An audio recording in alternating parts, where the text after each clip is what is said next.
भक्तजनों, कलयुग के अवतार श्री गुरु नानक देव जी की साखी आगे चलती है। जिस समय श्री गुरु नानक देव जी की आयु 20 वर्ष की हो गई और इनका रहन सहन उसी प्रकार मस्ती में भरा हुआ था, वही चाल थी जो बचपन से चली थी।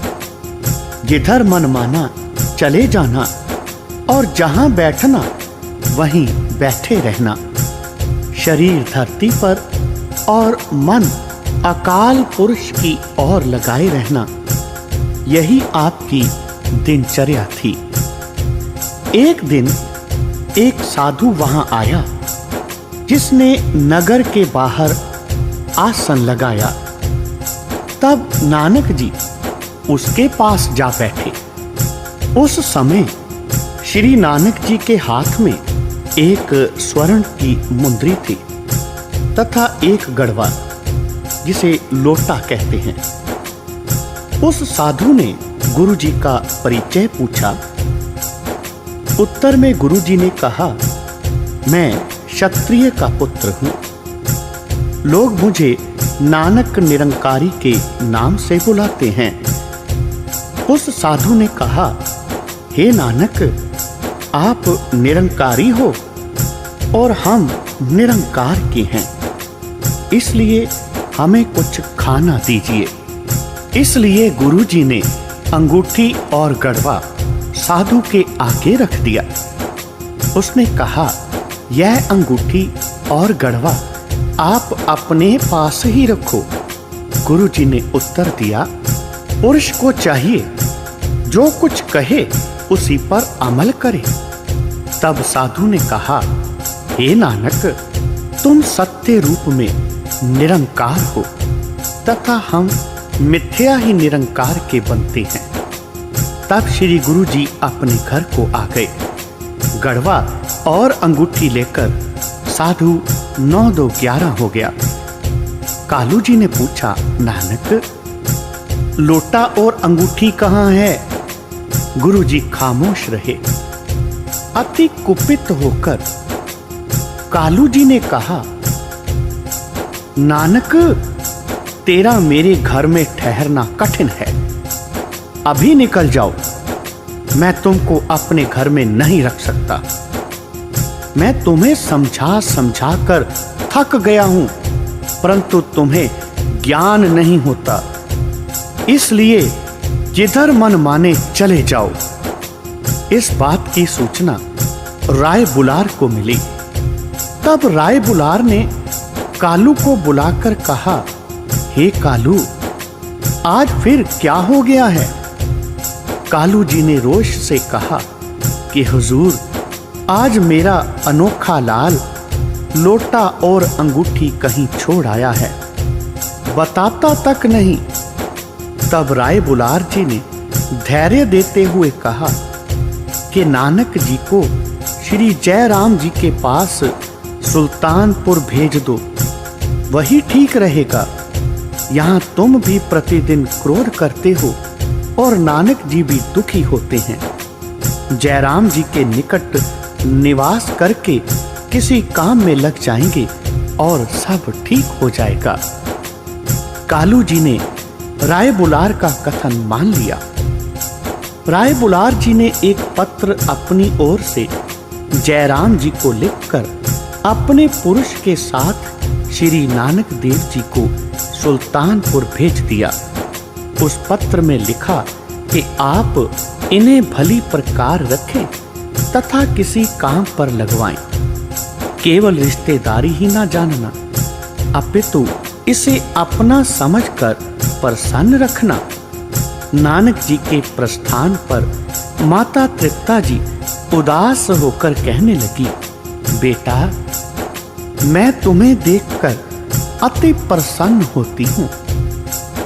अच्छा, ईश्वर तुम्हें आयु प्रदान करे। गुरु जी ने माता जी को दुखी देखकर कृपा दृष्टि से निहारा, जिससे माता जी को जो मोह हुआ था वह दूर हो गया। और फिर कहा, माता जी, 100 बात की एक बात कहता हूं कि आपने उस सर्वशक्तिमान परमात्मा को सदैव स्मरण करना है। इतना कहकर तथा सबको प्रणाम कर गुरु नानक देव जी बाले को साथ लेकर सुल्तानपुर की ओर चल दिए। 5वें दिन गुरु जी सुल्तानपुर पहुंचे। संवत 1544 मार्गशीर्ष शुक्ल सप्तमी को गुरु जी अपनी बहन बेबे नानकी जी को जा मिले। बेबे नानकी अपने भाई के चरणों पर गिर पड़ी। गुरु जी ने शीघ्र ही उठाकर कहा, बहन जी, आप बड़ी हो, इसलिए इस प्रकार चरणों पर गिरना उचित नहीं है। मुझे आपके चरणों पर अपना सिर रखना योग्य है।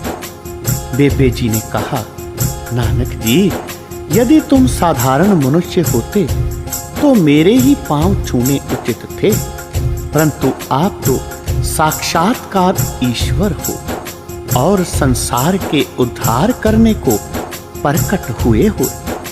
यह कहकर आदर सत्कार से सुंदर आसन पर बैठाया तथा कुशल मंगल पूछने लगी। इतने में ही जयराम जी घर में आए तो क्या देखते हैं कि नानक देव जी घर में विराजमान हैं। नानक देव जी अपने बहनोई के चरणों में लगकर प्रणाम करने लगे। जयराम जी भी बुद्धिमान थे, उन्हें भी ज्ञान था। उन्होंने गुरु जी को उठाकर फिर स्वयं उनके चरण स्पर्श किए। गुरु जी ने मुस्कुराकर कहा, जीजा जी, यह उल्टी गंगा क्यों बहाने लगे हो? अर्थात नमस्कार तो मुझे करनी उचित है, परंतु आप उल्टा क्यों कर रहे हो? तब जयराम जी ने कहा, हे गुरु जी, संसार की दृष्टि में भले ही आप मेरे साले हैं, परंतु मेरे नेत्रों में बैठकर देखो, तब सत्य तत्व का पता चलता है। मैं जानता हूं कि आप संसार को तारने को मनुष्य बन सच्चिदानंद ही प्रकट हुए हो। यह मेरी दृढ़ धारणा है। आज मेरे जैसा भाग्यशाली और कौन है जिसके घर में समस्त संसार का स्वामी विराजमान हो। अब आपको कोई भी तकलीफ ना होगी। जिस कार्य के लिए आपने नर तन धारण किया है, उसी कार्य को निसंकोच करो। तब गुरुजी ने कहा कि यदि लोक हित के लिए कोई काम किया जाए तो अच्छा रहेगा। जयराम जी ने कहा, जैसे आपकी इच्छा। अच्छा, आप यह बताओ कि आपने तुर्की भाषा सीखी है या नहीं? गुरुजी ने कहा, योग्य कार्य होता ही रहेगा। तब जयराम जी ने कहा कि यदि आपको नवाब दौलत खान का मोदी खाना लेकर अफसर बनाया जाए तो अच्छा है, परंतु नवाब का मोदी खाना बड़ा है। गुरुजी ने कहा, कोई बात नहीं, वह करतार सब कुछ करने के सामर्थ्य है।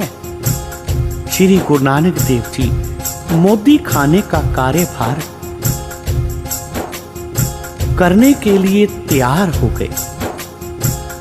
यह देखकर बेबे नानकी जी ने कहा, भाई जी, मेरा विचार है कि अपनी प्रकृति के अनुसार भजन ही करो, वही ठीक है।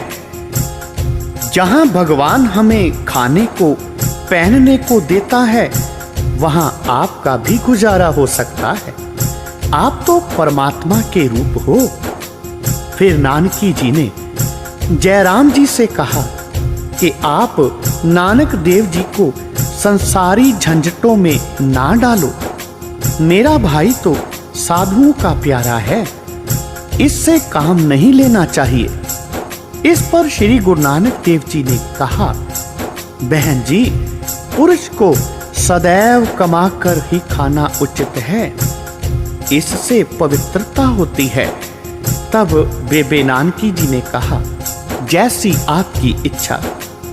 फिर बेबे नानकी जी ने जयराम जी से कहा कि आप मेरे भाई की सगाई का भी ध्यान रखें। जब भाई गृहस्थी हो जाएगा तब कमाई की ओर भी स्वयं अग्रसर हो जाएगा।